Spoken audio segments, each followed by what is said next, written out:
Hello and welcome to Stageworthy. I'm Phil Rickaby, the host and producer of this podcast. Stageworthy is Canada's theatre podcast. And on this podcast, I talk to theatre artists from all over Canada, some of whom are household names. Others I think you should really get to know. This week, I will be talking to playwright Chelsea Woolley.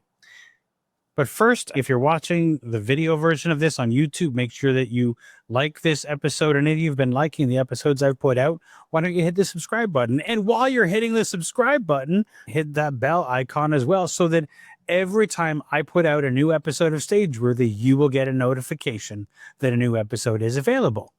And if you're listening to the audio only version, did you know that you can watch this on YouTube? If not, you can just go to youtube.com/@Stageworthy and you'll find the episodes. Or if you're listening to this episode on the website, just scroll down a little bit and the video will be right there. Just watch there. And while we're talking about the audio version, if you're not subscribed to this podcast, you really should, because it's a great way to make sure you never miss an episode. Just go to your favorite podcast app, search for Stageworthy, and hit that subscribe button. And that way, every time I put out an episode, it'll download directly to your device. Did you notice that I put out an extra episode last week? Because I did. I put out an episode where I talk about some of the impending cuts that are coming from the federal government, who have basically said they're going to slash programs, which means that arts funding is going to get slashed on the federal level. So what can we do about that? I have some thoughts. Go back to that episode, give it a listen. I'm curious about your thoughts as well. Leave a comment on YouTube, leave a comment on the show page on the website. I'd love to hear your comments and thoughts. Like I said, this week, my guest is Chelsea Woolley.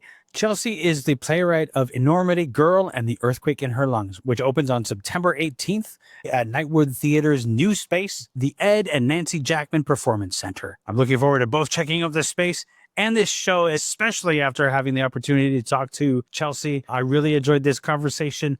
I hope you do too, because here's my conversation with Chelsea Woolley. And stick around to the end of the episode to find out who my guest is next week.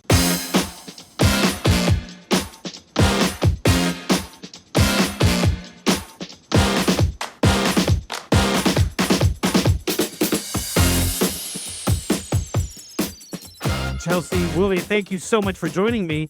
I really want to get into this. Please tell me whatever you can, anything you can, about Enormity, Girl, and the Earthquake in Her Lungs. Sure, yeah, you got the title. It's one of those titles where when people say, like, what's your play called? I sort of have to apologize, but it's so long. But I will say, when I first read it in my head, I said it, I was like Enormity Girl, like she was a superhero or something. Oh, yeah. That'd be like a children's version. Yeah, so we call it Enormity in the rehearsal hall, and it's a play about a young woman who has just arrived at a women's shelter 30 seconds ago. Lights go up, she's there, and she's trying to figure out what to do next in this situation that she's never assumed that she'd be in a situation, because of course whoever would. And as she sees it, the two options that she has is either commit to being in this shelter, the vulnerability that comes with that, talking to the person outside the door, putting on the scrubs, making the bed, or other option is get out of there. It's making her feel uncomfortable and crazy. But of course, as we know, statistically, if you deny the help or flee the help as it's being offered, that statistically speaking, there's a high chance that you would return to the thing you were fleeing to begin with. So she has this big choice to make of, does she go, does she stay? And as that sort of builds in herself, her mind, I guess, explodes, and 6 other versions of herself sort of explode into the room. And so it's this one woman's story, but then there are 6 other, we call them the tendrils, that are fragments of her personality that all have their own opinion on what she should do. So some of them are really aggressively for get out of here, and some of them are super aggressively for stay here, commit to the help. And then the play just becomes this cyclone or earthquake of the noise of all of this giant ensemble trying to make this one seemingly simple decision. I mean, what the seemingly simple decision? There was nothing simple about that decision. What was the seed that started this play for you? So I applied to write for play as a part of Nightwood Theatre's Right from the Hip program 8 years ago at this point. And I knew I wanted to apply to the program. I was brand new to the city, had literally moved. Like I did my interview for Right from the Hip the second day that I'd ever been in Toronto. And I applied with a play that was very different from what it is now. But the seed of it that has remained the same was originally the play was about this collection of suburban moms, but they were like caricature moms who were on a camping trip and were learning how to be like wild women to defend themselves against like the monsters.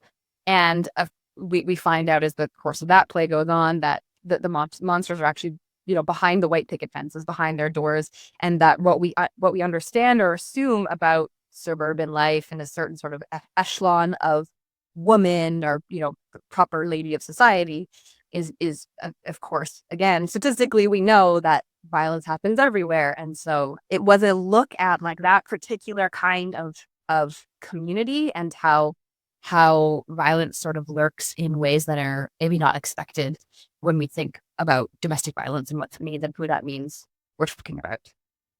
So that was the original idea, pitched to Nightwood, pitched to Andrea, who I had just worked with coming out of MTS when she had come and worked as my guest director on my graduating play. So proposed that to them, and the play has for the last 8 years shifted enormously.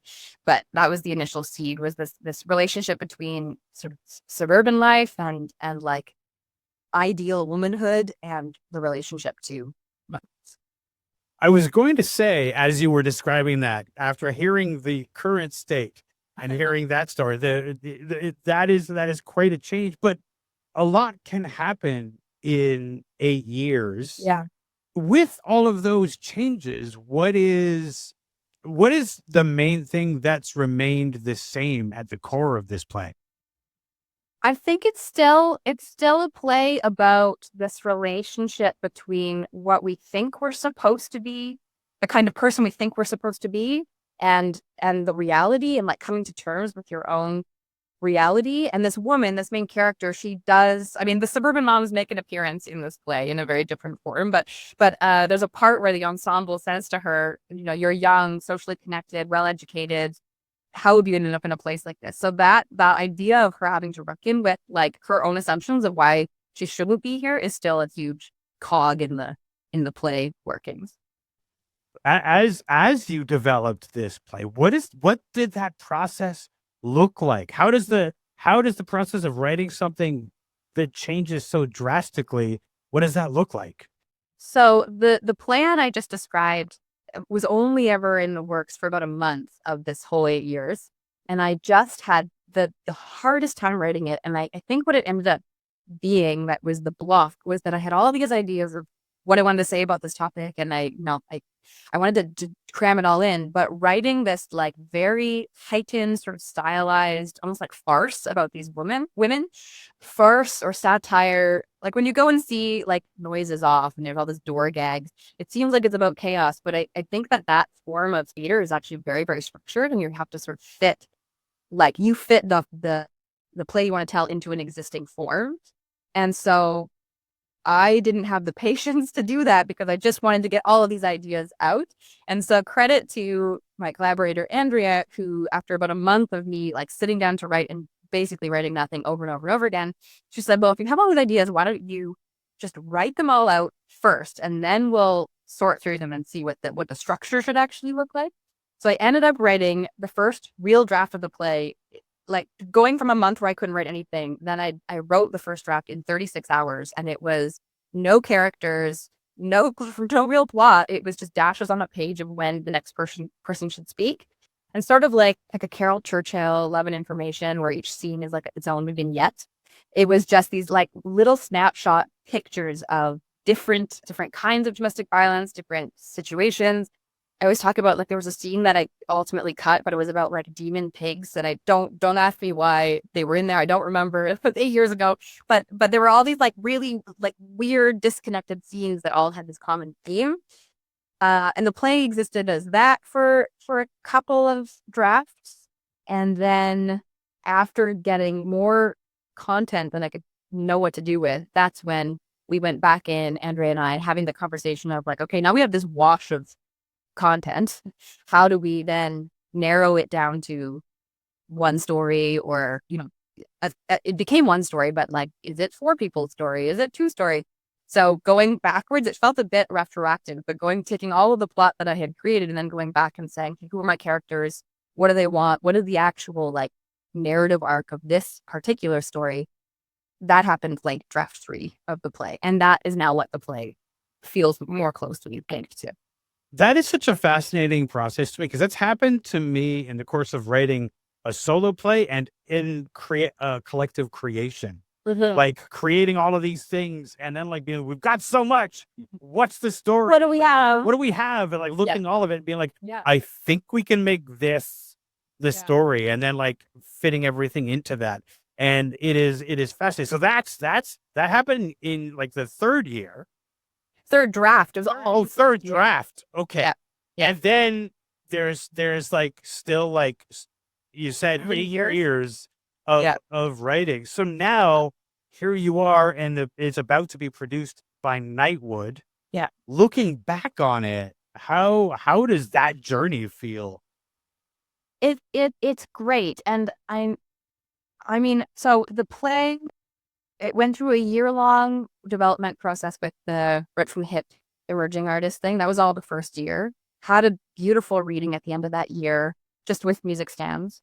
And then there was like another year of just like me and Nightwood developing it privately or independently of the program. And then it was actually set to be produced in 2021.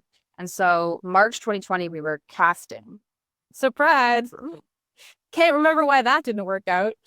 So many stories have that little break. I mean, well, so it really was like there was a draft ready to go in 2021, was put on hold. And I think during that hold time, it really was just like in suspension. Once we got out of pandemic land, it still was not in a, well, I think like producing something this big with an ensemble where basically the 6 out of the 7 characters are on stage like 90% of the time. So they're in every rehearsal. If someone's out, like you can't rehearse anything because they're all so intertwined. So the idea of doing that when COVID was still a dominant force just felt crazy. So it was just in this beautiful purgatory of like, we want to do it. We still want to do it, but it can't be now. And then I think it was 2 years ago, maybe 3 at this point, but we did a workshop production of it at TMU with the students there. And that was really helpful. I was doing rewrites throughout that because it was really the first time that we like really dug into it beyond just a one-off workshop. So that happened, did some more rewrites, and then 2 years later, now is now. Yeah. So there were these like pockets of really intense work on it, and then there were pockets of just waiting for the world to get itself in order. Can I ask you about that workshop at TMU and presenting this or having this? Like, how long was that workshop for, and what were the things that you learned about the play through that? So it was a full studio production length. So I think it was September to November, December. Like it was like a term. And it was pretty wild because we were working with students who, because of COVID, they were in 3rd year, but this was their first production ever. And there were 25 students in the class, and the play is for 7. And so every part except for this one lead character, all of the tendril parts were cast with 4 or 5, and they spoke as one, like in a choral speaking thing, and they moved as sort of like physical blob within a bigger blob. So the stage was busy and loud, and the play itself, which is trying to recreate this idea of like what's going on in your head when you're trying to make a huge decision. So in that way, it was fantastic because the like noise that I imagined when I was writing it was right in front of me with 25, 21-year-old. So that was really great. I think in terms of like how it helps develop, anytime you get to hear it out loud earnestly, like with people who are really going for it, it becomes really clear like what are the dead pockets, where are people, like I'm so afraid of the like the bum shift in when an audience is like, okay, we're into it, but not right now. Like that, cut out anything where there's any bum shifting. Yeah, so getting to hear it with an audience, with students who were like really keen to talk about it and to like get into it. And also like we're frustrated by it because it's a crazy it's a crazy ensemble play where you never have a break. And so asking like these young actors to do that as their first play was pretty wild. That is wild. They must have been combating like all of this. Like they have so much time, like not being in person, and this is their first thing, and now they're in the room together, and it's this play, We're all performers, and it's a workshop, and all of that. So yeah, fascinating, and I love the things that you can learn from an audience. Like yeah, you can't know when those bump shifts are going to happen until you see an audience doing it. yeah, And then you can like make notes and stuff, but like yeah. only an audience will tell you where those are. I'm a big cutter too. Like even today, the assistant director came up to me and she said, really admire how you're not precious. Like if something's not working, if it's slowing it down, like it's out in there. Today there's a line that I really loved that the director was like, I think it's messing with the pace. And so I had to take like 30 minutes of like, I'll think about it just to like mourn it. And then I was good. And get rid of it, cut it. I mean, there is something to be said about being in service to the play, right? Totally. Like if something is interfering with the play, it has to go, no matter how much you love it. It's so, it can be a really painful thing. Now you mentioned being somebody who cuts. Is that something that you've learned how to do to like cut things more easily? Yes, for sure.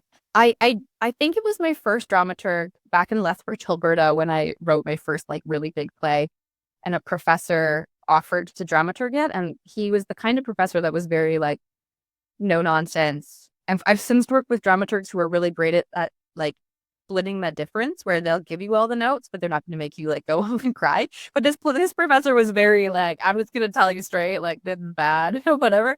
So that was my first relationship to dramaturgy. And although I'm glad to have moved beyond that, I think it really did build that resiliency to that kind of note taking. And I think also, maybe I didn't learn it with that teacher, but I have since learned it where you don't have to take every note. Like I'm not afraid to take every note, but ultimately, if both the director and the assistant director and the dramaturg and me, we're all on the path of like what makes the play better, sometimes that means me saying, no, actually, we need that line because of this thing that's 3 pages later that nobody else has thought about. Yeah. Yeah. Yeah. I mean, again, we're looking at like how collaborative the art of theater is. But I'm also curious because you don't always, as a playwright, get to be in the rehearsal hall when a play is being rehearsed. So what is your role in rehearsals right now? And what's that been like? That is such a great question because I think it changes every time. Not every day, but every production. I think I find one of the hardest things about being a playwright is going into a new director-playwright relationship and having to figure out kind of on the fly, like what is that relationship? Because there are some rooms that I find very open to like best idea wins and let's all contribute to the ideas in the space. And then there are other rooms where because of there for all sorts of reasons, but that it needs to be a little bit more structured and more like focused on one or two voices in the rooms. So for this particular play, because I've been working with Andrea on this project and many others for 10 years, we have this shorthand that I love, that I don't have to be worried about that when I go into the rehearsal hall. And so I'd say for the first couple of weeks with this particular play, because it is very poetic and it's very chaotic, like there's like sometimes there'll be one conversation with 3 of the characters and then like somebody else is having a totally different conversation like over there. And so tracking those threads of like who's saying what to who, what is the objective when, for the first couple of weeks in the room, that was my task, was to just to participate in like, what does this mean? What is the intention of this? What is my character doing?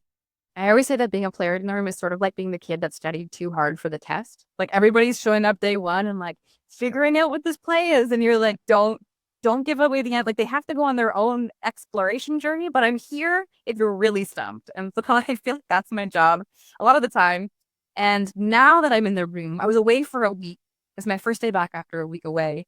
And they did a stumble through today. And so that was great to see where it's gone in a week. So much has happened in a week. But now I think more of the job is, I'm still making cuts, made some cuts today, but it is more now like meeting with Andrea after a stumble through and talking through like intentions that aren't landing that I was hoping to land, or like, yeah, things from like a story perspective that are either there or not there or too there, or, like, but not doing that in the room like a director would, but sort of having those conversations so that Andrea can either say like, I'm on it, don't worry, which is most often the case, or we can talk about like where our goal for that moment has diverged. Yeah. Is it different as they're rehearsing it? Now, they've done a stumble through, which means they've gotten to a certain point. Yeah. Is it sometimes I've worked with playwrights who are cutting and rewriting huge swaths of a play while you're trying to rehearse it, and that can be very difficult. Yeah. How is it for like, is it easier to cut now or is it harder to cut now? I think the cuts have to be very purposeful now, particularly again with this play where you cut one thing and the dominoes of the ensemble like crumble around it. So we're not cutting willy-nilly, but like, for example, today I cut about 2.5 pages of, like, it was a whole scene and I was like, it's not working, let's cut it. And then what was great was the actors were advocating like, no, we need that moment because that's leading me to this moment, which was so great to hear. And we ultimately ended up putting half of the scene back.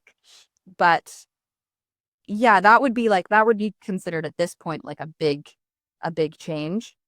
But again, I think I take my lead from the director. Like, Andrea has said in past things that we've worked on that she's like, we'll cut until dress rehearsal. And the clutching my pearls, like, that seems a little crazy. But with this particular play, I think that the time is coming close to when I would have to say it's frozen, probably by the end of this week. Right. Now, you've mentioned the ensemble cast. Yeah. And it must be, they're all sort of playing facets of the same person, but different facets. Tell me about this cast and putting this cast together. They're so great. They're so great. So I got to be in on all the auditions, and I don't know if this translates to trying to describe it, but we saw so many people for all the parts, and really so the parts are nondescript about like age or like any identifiers. It can be anybody who just fits the personality of the character. And so we were really like swinging wide to see as many versions of each character as we could. And with each of the people that ultimately have made up the ensemble, my visual was like, it was like core, like you would be seeing so many people say the same, cut. And then all of a sudden someone would come in and just like, it would explode into like, that's the character. That is like them, the insides that they are showing on the outside are so perfectly aligned with this character. So that's been really fantastic to see, like, them take whatever is at the core that they shared with us and then just magnify it in this ensemble. So everybody has their own little thing. Like, they sometimes the characters align and have the same goal. Like, there's multiple ones who wanted to get out of there, but they want it for different reasons. And so each of the characters has a really clear, distinct personality that I think was also how we designed this ensemble. Like, they're just awesome actors who have like really fantastic personalities that work really well together. That's awesome. Yeah. But the play that you've described is a very dramatic one, but an audience can only take so much Totally. drama, and there needs to be humor. There needs to be something like comedy in amongst the drama. Yeah. Just like I think within a comedy, there needs to be drama within that. You can't do so much of the same thing. Tell me about adding humor to a story that's as serious and dramatic as this one. Yeah, I feel like every time we talk about this play, anybody who's a part of it, the first thing we say is like, it's a play about domestic violence, but no, it's funny. And you have to really try to, I guess, convince people, but it is funny. And it was for that very reason, like what you were saying. I think especially after the pandemic years, like telling someone, I think our attention spans have gone down. So if you say this play is 2.5 hours, which it's not, people are going to be like, oh, so this is like, this is a clean 90-minute play.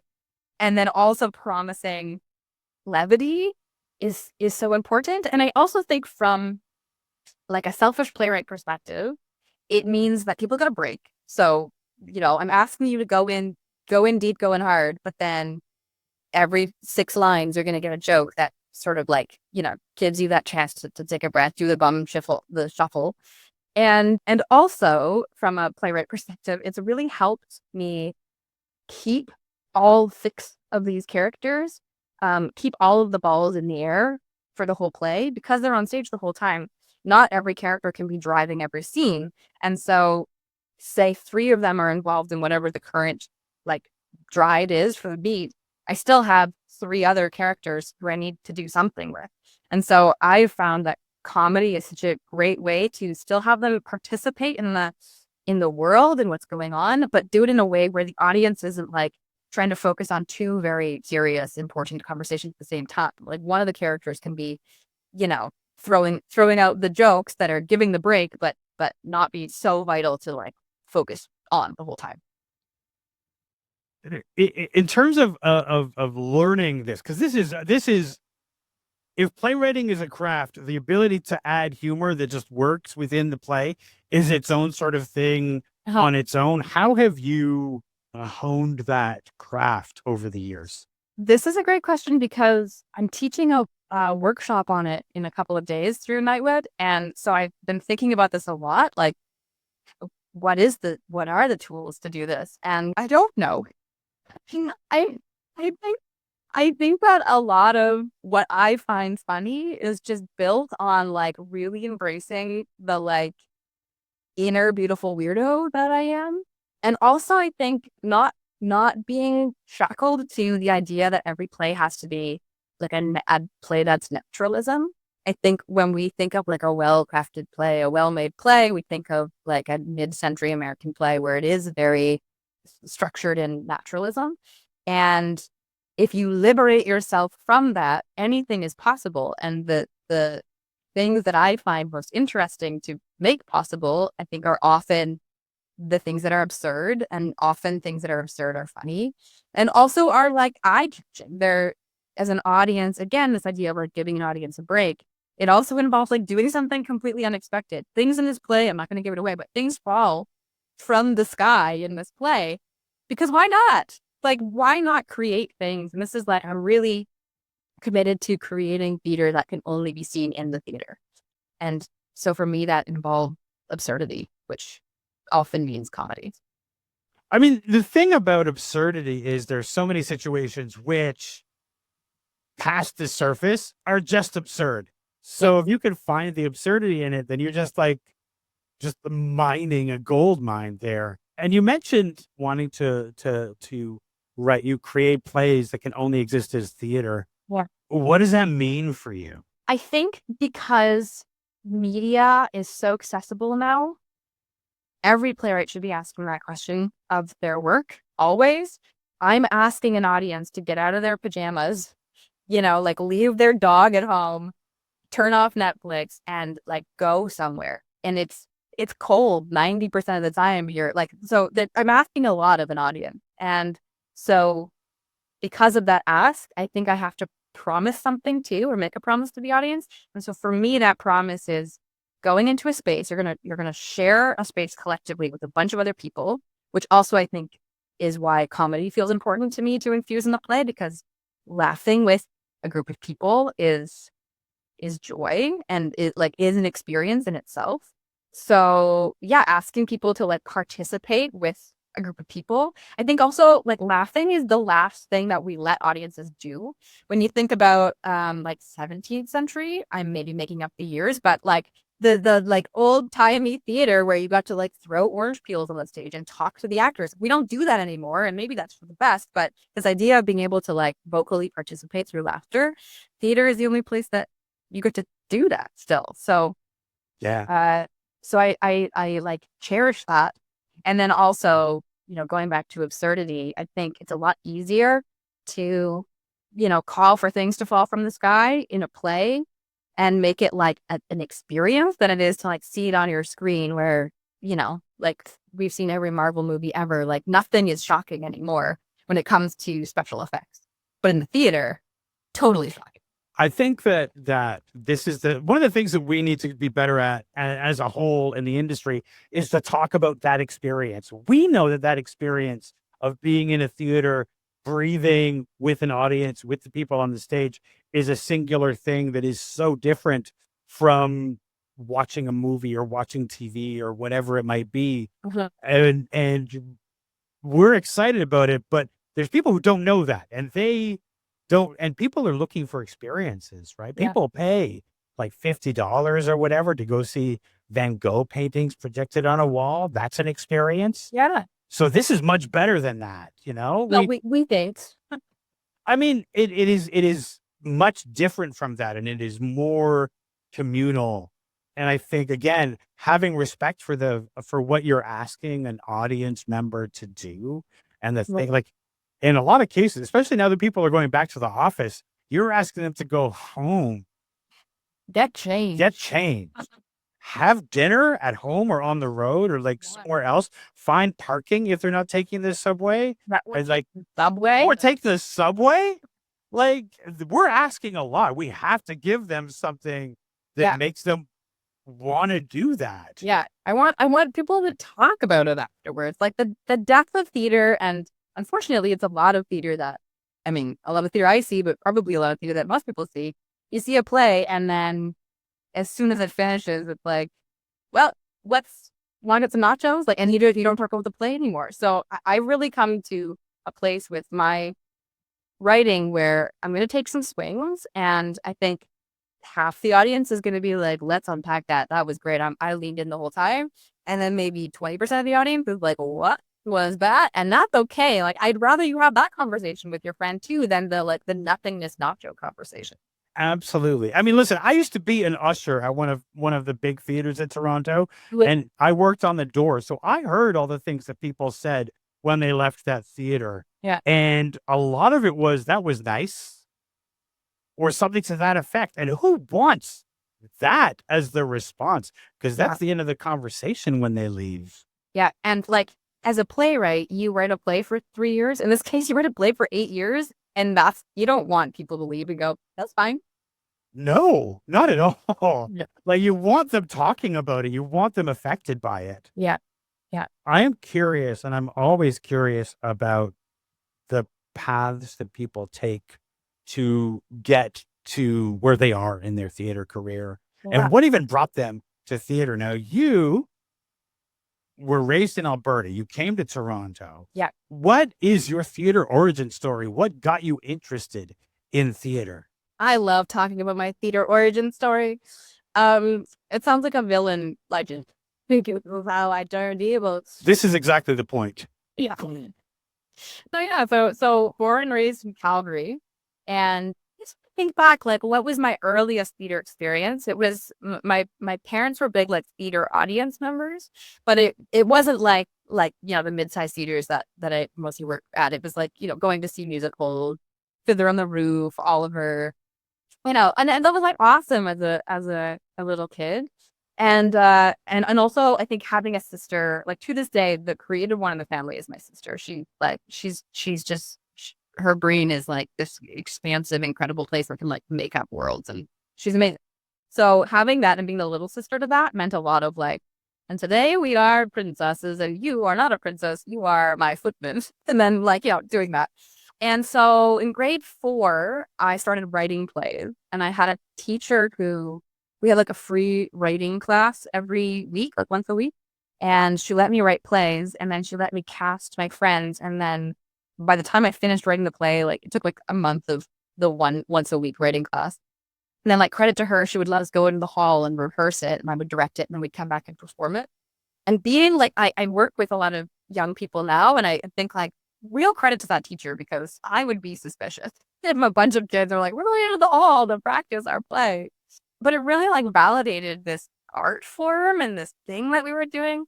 So I became, I was the playwright of my class for a couple of years until probably about grade 6, when none of my friends wanted to do that anymore. They were, I guess, when you get to grade 6, like you don't want to be in front of the class doing silly things. So thus ended my playwriting career for a while. And from about grade 7 to 12. Like that's when school plays started to happen, drama class started to happen. So I shifted gears and I went much harder into like the performing side, the acting side of things, which was also great and I loved so much.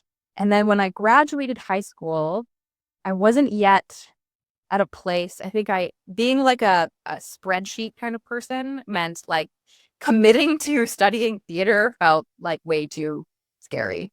So I ended up going to the University of Lethbridge for history and a teaching degree. It's like a 5-year combined program. And looking back at that, I don't regret that little 5-year detour at all. I think like so much about being a playwright is having an idea or seeing something in the world and like finding the thesis, essay in air quotes, because it is kind of a thesis. Like how you want to unpack that thing for other people is exactly what studying history taught me. And also studying education taught me, like who is your audience and how do you share the world with the audience. So I did that in Lethbridge for 4 years in Lethbridge. And during that time, I was in the university plays, but this is when playwriting started to creep back into my life because I wasn't satisfied enough because I wasn't in the drama program. I was auditioning for plays, but that was it. And so I was really I was getting drama hungry because I had so much of it in high school and then I had none of it in university, really. So I started writing little mini plays. And then the University of Lethbridge, to this day, they have a playwriting competition that the chair of the university, who's like a big supporter of the arts, he funds every year. And like for me, this is like proof that funding the arts really works. Because out of this playwriting competition, like a bunch of 19-year-olds who were like, yeah, I want $800. In the 3 years that like my 3 years, me and then 2 years above me, out of that have come like 3 Canadian playwrights who like Makambe Samambe, who's maybe been on the show. Like she's incredible, and she came out of this program. And another playwright who was in the West, James Wade, came out of the program. So yeah, so I took these little mini plays I was writing, and I expanded one into like a 2.5-hour mammoth play, submitted it to this competition, and ended up getting second place. Which I say like to this day, and I mean it, is like one of the most meaningful awards that I've ever been given, because it was that opportunity at a really important age where somebody said, like a jury said, like, you're writing things that you should, your writing has merit and we're interested in what you have to say. And that really launched things forward. So that play that I ended up writing for that competition, the student director ended up convincing me to do like the student production version of it. So that was my first big production. And that was when I started working with that dramaturg who was very aggressive in the way he gave notes. So it was like my first experience with production, with working with a director and working with a dramaturg. And so from there, that was really, I think, the first time that I thought, or I think it's the first time I realized like playwriting was actually a thing you could pursue and not just an interesting side hobby.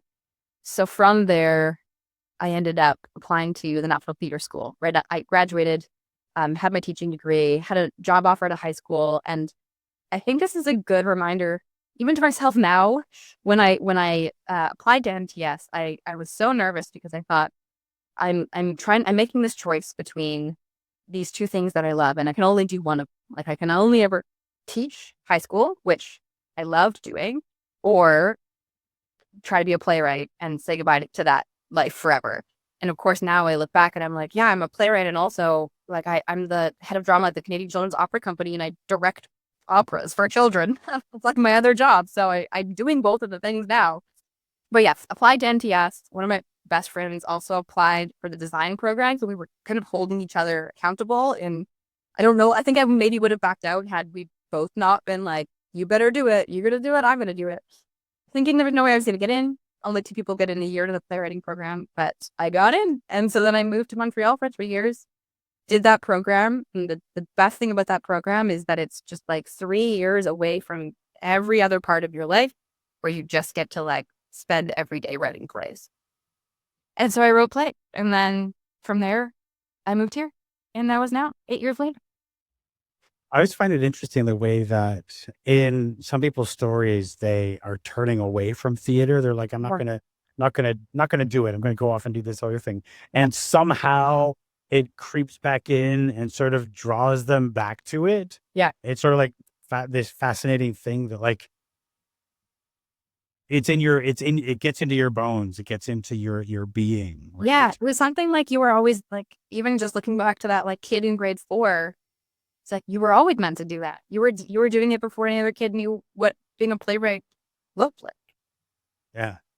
I also find it fascinating the idea, like, because when we were I remember being in theater school and they were like, you're going to do one thing, you're going to be an actor. And now every actor I know, everybody who's in theater is many different things. They're writers, they're stage combat, they're intimacy coaches, they're all like so many different things because nobody is one thing. And the industry kind of needs us to be many things. And it's interesting how, you were like, I can either do playwriting or I could be a teacher. And both of those things still are part of your life now. And I think it's like both of the parts of those things that are the most interesting parts. Like I don't want to do report cards. I don't want to teach to the curriculum. Like my sister is a teacher and she's very good at it, but she's also like sometimes I try to give her math classes and she's like, I can't do that. That's not my area. So I don't want that. But now I got to basically like just do the part of being a teacher that I loved, which was like put on the school play. But I just get to do it all year, multiple times with like the kids who love it the most. That's the most incredible thing. Like nobody who's doing what you're doing is like, I don't want to do that. Yeah, like cats. You don't have to make anybody do anything, which is pretty good for being a teacher. Yeah, well, and this is, I mean, being self-employed is such a double-edged sword, but I really do think like if you're the kind of person that's like, I'm gonna take the best part of this and the best part of this, and I'm gonna figure out how they work together. Like you can craft your own, choose your own adventure career out of all the best things that you want to do. Yeah, absolutely. I was just looking at the names of some of the plays that you've written, and I'm fascinated by titles and where they come from because I think sometimes finding the title of the play is one of the most difficult things. Hard. Like you have the working title, but that's not necessarily the final title. How do you find the title of your plays? Oh, it changes every time. And I think the biggest struggle for me is that it either comes right away, like before a draft is done, or it takes forever. That is never right. I guess Enormity was actually a bit of an outlier in both of those. I didn't have it for the first probably 2 drafts. There was no title, probably because there was no play, or just a lot of dashes on a page. And so actually probably out of those dashes, I'm trying to remember 8 years ago, the out of those dashes came this title, and it emerged because there was no plot. I remember finishing the play and thinking, what is this play actually about? And so then I went back through the play and I found like the words that popped out to me that felt like we were sort of revolving around them as a visual concept. And so all of the words in the title, Enormity, girl, and the earthquake in her lungs, were all like these little thematic things that were popping out of these like vignette scenes multiple times. And still to this day, like those vignettes have survived 8 years of cut to exist in the play. So it did feel right. Does having a title, especially a title like this, give you any kind of guardrails, or does it do something for the play moving forward once you find the title? I don't ever feel restricted by a title because I would change it I can't change it now, but I would up until a certain point. I think it does. I think what I search for in a title is that the title reflects the kind of play it is. So with this one, because it's a play with a lot of noise and a lot of words, and it's like rhythmic and it's like linguistically like churning. So having a long title and having a title that has sort of poetic imagery, like the earthquake in her lungs, like that's the kind of language in the play. So it gives you a snapshot image of what that's going to be. On the flip side, like my next play that I'm writing is called The Apology, which is like the easiest title in the world. But that title feels really important because every single scene, I'm this might change, but right now every scene has the words "I'm sorry" in it and some cacosity. So that felt right because it's like it's very simple. The game we're playing here is everybody needs to apologize, but to everyone. Now you mentioned this rhythmic text that you've Right. written in this, and that is part of your writing style. Does I mean it, sometimes I think, like for me, writing rhythmic can be difficult, like trying to translate that for the actors. Yeah. How many like when you're writing in that rhythmic style, does it take the actor a while to find it, or do you have to modify it once the actor starts to speak it? It takes a while. I mean, that's challenge number one for them currently, and they've been at it for 3 weeks or 4 weeks. Yeah, I don't modify it. And sometimes it doesn't work, and that actually is where a lot of these cuts will come in, is when that rhythm gets like you can hear it. It's like what are those things? Like the record players when it like scratches, Yeah. the rhythm isn't doing the thing that you want it to do. I try to come in with it pretty like flowing pretty well, and I do that by like I'm sure my neighbors think I'm crazy because I'm writing like I don't know, half a page, like for the whole day, we'll just be like repeating the lines and tweaking them and making sure the rhythm works. I've had a couple people now, so I feel like I'm safe to say it. A couple of different actors in different projects have said that the plays that I write feel more like a music score than script, which I take as like a high compliment. But it is interesting that like I think different playwrights approach material from different angles. Some see what it should look like, and then that's the challenge, is like you can't write every stage direction, so how do you make sure that the important things are in the play? For me, I don't see anything. I'll do whatever you want on stage. For me, it's like the rhythm is the thing that I have control of, and so in that rhythm, like I'm building like a piece of music, I'm building the crescendo, and so I assume, and it is the case, like then a director's job is like, okay, how do we visually build to that crescendo within the staging? But it's like that's not my job. It's nice to have that not be your job, right? It's nice Yeah. to be able to something that doesn't always happen in indie theater, but like it's nice to be able to be like, this is my job. I work in this box. I love it. Somebody else has to worry about things like staging and Yeah. all that kind of stuff. But I will say then the worry that I do have, or that I have to sort of like keep under control, is when they are learning things, they can't go at pace. They can't keep the rhythm. They have to explore like what they're saying first. So again, going back to like being the kid who studied too hard, part of my relationship to the room is maybe like, and I know enough to like on a break be like, this has got to go faster, Andrea. And Andrea was like, I'm not giving them that note right now. Like they're worried about like where their feet are going. They don't need this note, but we will get there. Like it's not that she's saying that's not important. We will get there, but we're not going to get there today. Yeah. Yeah. No, I can imagine like when it's like people are trying to figure out the rhythm and it's slow. There's an internal like trying to like get it to go, but you again, like you said, they're trying to find their footing and they're trying to find that on their own. Yeah. They one of the actors, I don't know if it teases me, but I have a note in most of my scripts now in the playwright's note off the top. But it's the last note on the page always, and it says, pick it up, it's faster than that. And so I share it to me because like that's my number one thing. I don't know if you've ever heard it, but I feel like it's like an old playwright's saying of like an actor comes up to them and says like, what are my intentions and what are my tactics in this moment? And the playwright's like, just say it loud and fast. Yeah, no, absolutely. Just as we're starting to draw to a close here, you know, the rehearsals have been going. This show is going to be opening very soon. Yeah. And so with that looming, what is the thing that you're most excited for as this comes to the stage? Because this play has been my longest baby, I'm really excited. Truly, I know everyone says this, but I really am excited to finally like share it. It was the first play I wrote when I first moved here, and it hasn't been the first produced now because it's been so many years. And so in some ways it feels like there was like a piece of me like holding back like the playwright I am in this city because this play hadn't emerged into the community yet. And so I'm excited to show it off and show what I've been working on for 8 years.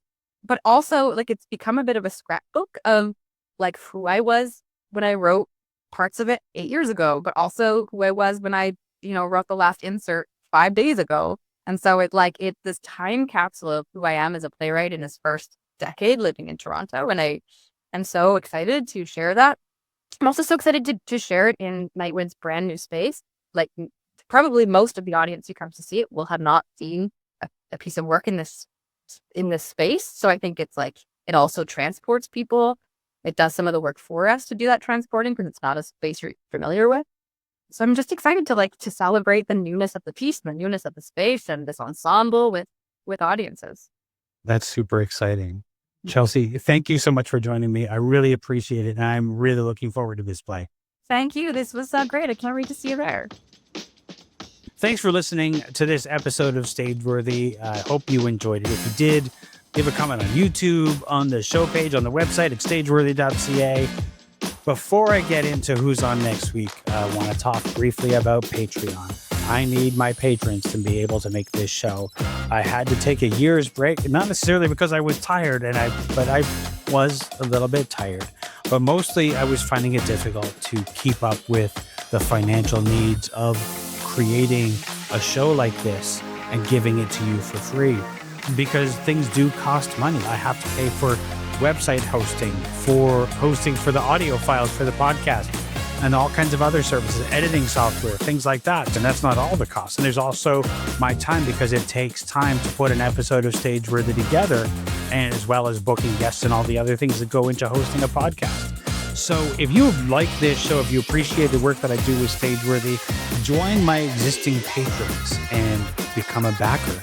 I just added a new level to Patreon at $2.